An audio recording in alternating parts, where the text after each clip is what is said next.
Hello and welcome to the New Wave Learning Vlog. I'm Sarah Denner and today we're discussing a subject that I'm very passionate about, and that's diversity and inclusion. I'm delighted to be joined by Rich Casey. And so Rich, as a quick fire introduction to you for our audience, what company are you from? What do you do there? And why is D&I so important to you? Hi everyone, thanks Sarah. As Sarah said, I'm Richard Casey and I'm here with two hats on today. So my day job is as Head of Clinical Development at the animal welfare charity Blue Cross, where I oversee service design and development. But also on a separate note, I am the current president of the UK's Veterinary Management Group, which is the leading membership body for all those in management and leadership roles in the veterinary industry. Inclusion is something, as you can probably imagine, is hugely passionate for me. I am a openly gay man. I suffer with anxiety and depression throughout my life, and as many of my family and friends. So working towards inclusive workplaces is something not just passionate to me, but also incredibly important.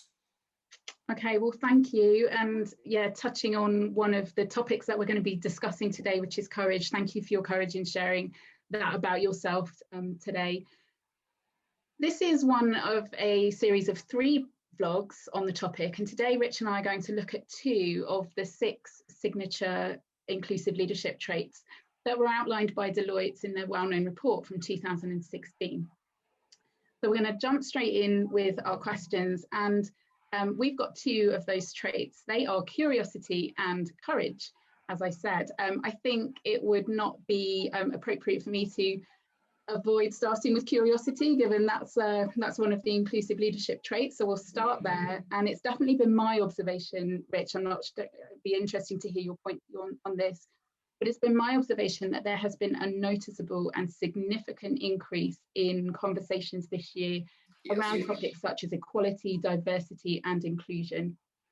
And perhaps that's a signpost that there is potentially more interest and curiosity around the topic of inclusion and diversity. But what I'd really like to ask you is, when it comes to curiosity as a leadership trait, what will be the difference that makes the difference? I completely agree that this year in particular, there has been this obvious rise in awareness of the importance of inclusion and diversity and equality and so on, whether that is through the media activity around Black Lives Matter and so on. Why, for me, though, curiosity is such an important trait for all leaders in inclusion is that whilst we have made progress across in the UK and worldwide in making more inclusive workplaces, we're still very much at the start of that journey. And in order for us to understand what could be done differently and what could be, what our challenges are and what are the variety of different things that need to be in place, whether that is to support various protected characteristics or other characteristics are unprotected, we need to find out what they are. So it's not just about understanding what's in our visible circle. It's about being curious around what else is there that is hidden. And at the end of the day, not all characteristics are visible. So it's about having that, for me, having that interest in the individual and groups so that we can understand lived experiences in order then to have empathy, understanding, and put changes into place that make the workplace more accessible for everyone. Mm-hmm. So if there was one thing, and perhaps in both of your leadership roles, you're doing some work around this that is relevant to this. But if there was one thing that you could see being done differently in the workplace, are you able to pinpoint what that one thing would be that would make a difference to leaders being able to be more curious in their conversation? Yeah, I think the one thing for me is that it may sound simple, but it is truly powerful, is that do not make assumptions. Do not assume that because you like something in a particular way, or you need this particular benefit or way of working to be in place because it suits you, not assuming that the majority of the workforce are going to want or need that as well. And again, it's likely subtle things that may make a big difference to individuals. So that curiosity around what individuals' needs are will really help you put those in place, make allowances for those needs, so then that it makes somebody's work life a lot more enjoyable and easier to participate in. So but unfortunately, in the UK, we've been traditionally office based. So I think in the last year in itself has just been enlightening to not assume that everybody is going to be okay with working from home, and that for some people it is actually much more beneficial to be in the office. So understanding what those individual needs on an individual but on a group basis are very important. So again, it's about that, not making assumptions on what are individuals' needs that allow you to make that workplace more inclusive, because you're reflecting those individuals' needs in how you are leading, managing and guiding that individual through their working day. Yeah, I think that point about assumptions is so relevant, because it's our lived experience, it's our assumption that stops us from asking questions, isn't it?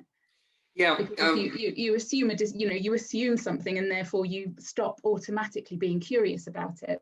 Yeah, and it kind of links into a little bit around into the next bit, I suppose, when we come on to courage. But you talk about lived experience, and I think there's an element of talking about your lived experience gives permission to others to share their lived experience then as well. Yeah. So I often get told when I share my experiences around anxiety and depression, oh, I never would have thought that you would have suffered with concerns or struggles like that. So that for me, then, I find it more important that I do share my lived experience to invite others to share theirs as well. And it's only then, once those perhaps hidden characteristics or experiences are out in the open, can we then truly understand and appreciate the various challenges that people may have through potentially quite simple and day-to-day activities, but to that one person may be a big challenge for them.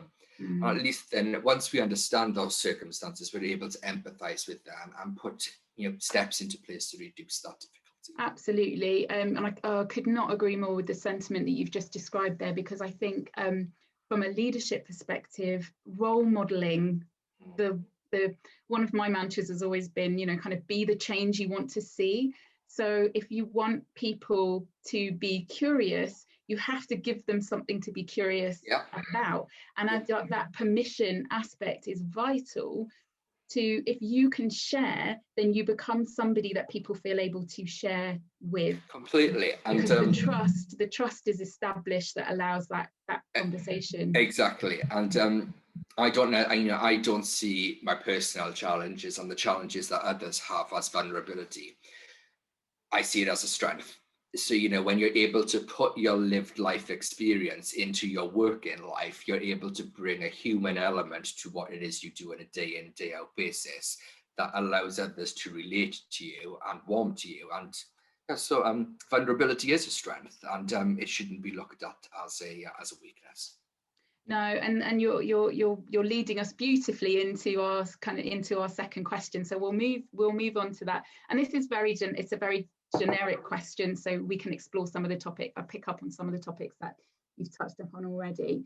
For me, curiosity and courage, as you've just really beautifully articulated, I think go hand in hand in terms of the leadership traits. But let's just focus in on courage, and in the context of diversity, inclusion, and particularly belonging, which is something, again, that we're just seeing a lot more traction and conversation around. Why is being vulnerable and humble considered courageous from a leadership perspective? I probably will talk about in this area a little bit around traditional versus what I see as 21st century leadership. And that traditional and potentially that traditional leadership of years, decades gone by, defined a leader as the fountain of all knowledge, somebody who knows everything, always gets it right, doesn't get it wrong.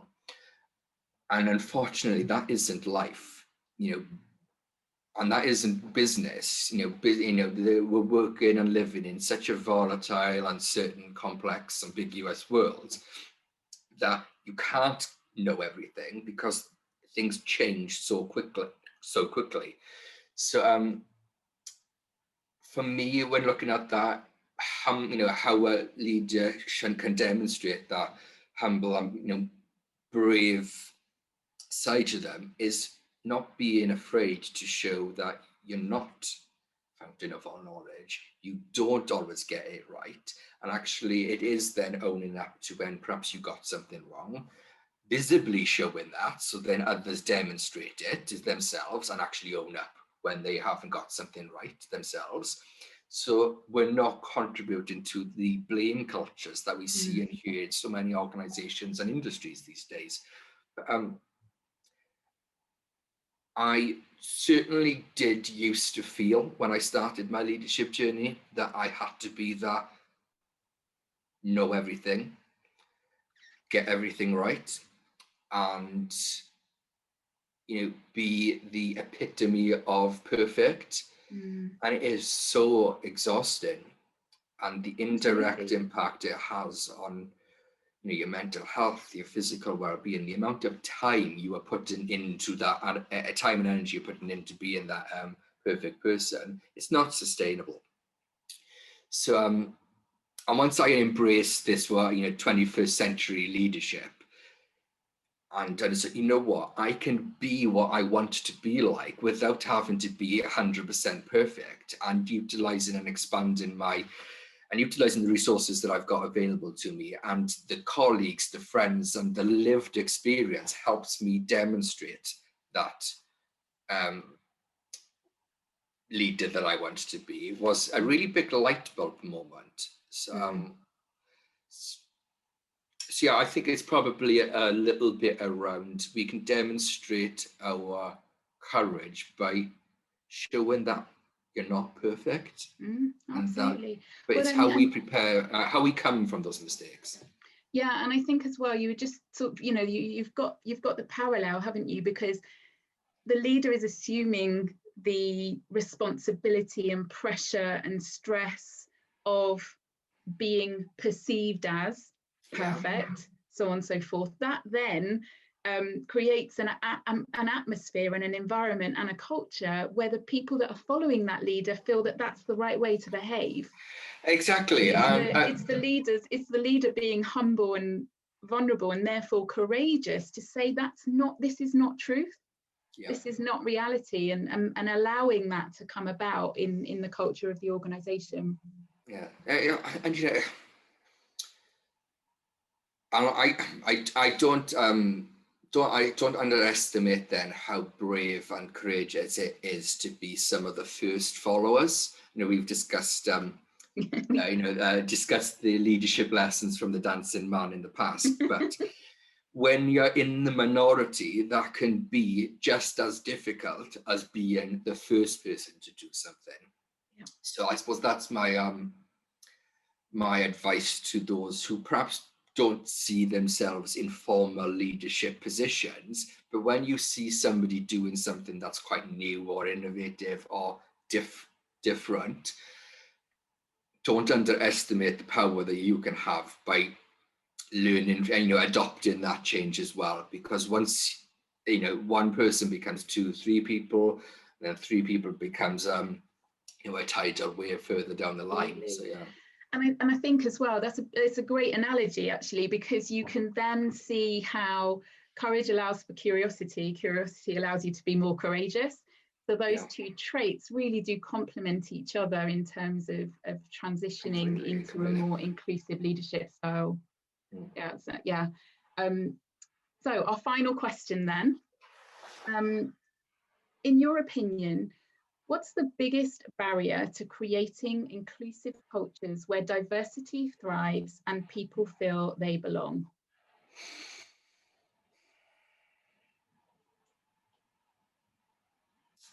I would probably say the curiosity and the courageous elements play a big part in this, because ultimately I think the biggest barrier is ourselves, and we need to have that courage and that curiosity, that there is or that belief that there is a better way of doing something that isn't what we're currently doing. And in order to, and at the end of the day, admitting that there's a better way of doing something than you're currently doing it is, requires, create courage in itself, because you're recognizing that you perhaps haven't got it right at the moment. So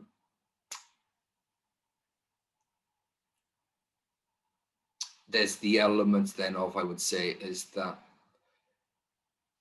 our own unconscious biases and so on that may be that we need to understand ourselves as well. So it's about adopting an approach that where we are not putting barriers in front of ourselves and enabling ourselves to actually be true to the mission-driven purpose. Well, fear in itself is probably the biggest barrier that we have. I just sort of reflecting on the start of our conversation here, and we were recognizing the increase in conversation and focus on equality, diversity and inclusion, particularly, and we referenced the Black Lives Matter. And just reflecting on my own personal experience this year, my daughters are Black, and for me, the courage it took to enter into the conversations that were required this year, that quite frankly I just was not ready for as a parent, but felt a responsibility to them to be curious, to ask questions. Yes. And the fear itself was such a barrier for me to kind of get into that space and deal with it. I completely agree. And on a personal note, I was quite surprised in my emotive response to how Black Lives Matter unfolded across the UK, and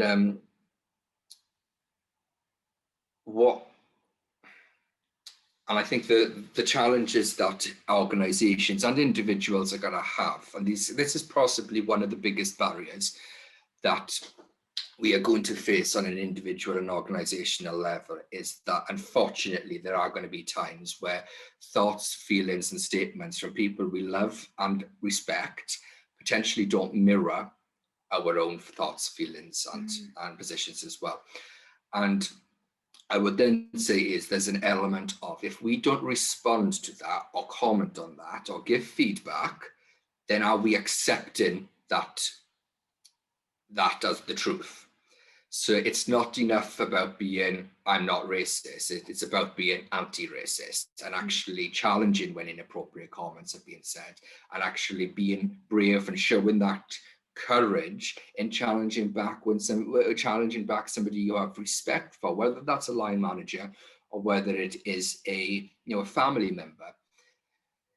That's a lot more difficult than when it's somebody perhaps you've got a history of not agreeing with, or you are just acquaintances. So but then again, that comes back to my point in, I suppose, our biggest barrier to getting inclusive workplaces and demonstrating inclusive leadership is ourselves. So we need to have that faith that we can do it, and just have that realization that it's not about turning around a speedboat, because inclusive workplaces aren't going to happen overnight.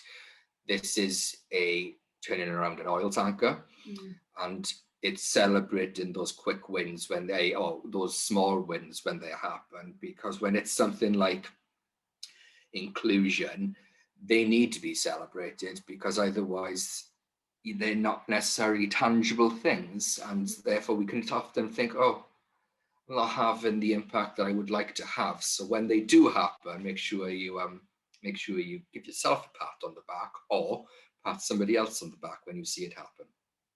Yeah, well, Richard, our time has come to an end. I want to thank you personally for engaging in such a courageous conversation with me and our audience. Thank you very much for your time today. And yeah, it's been great to talk to you about this topic. My pleasure. Take care, everyone.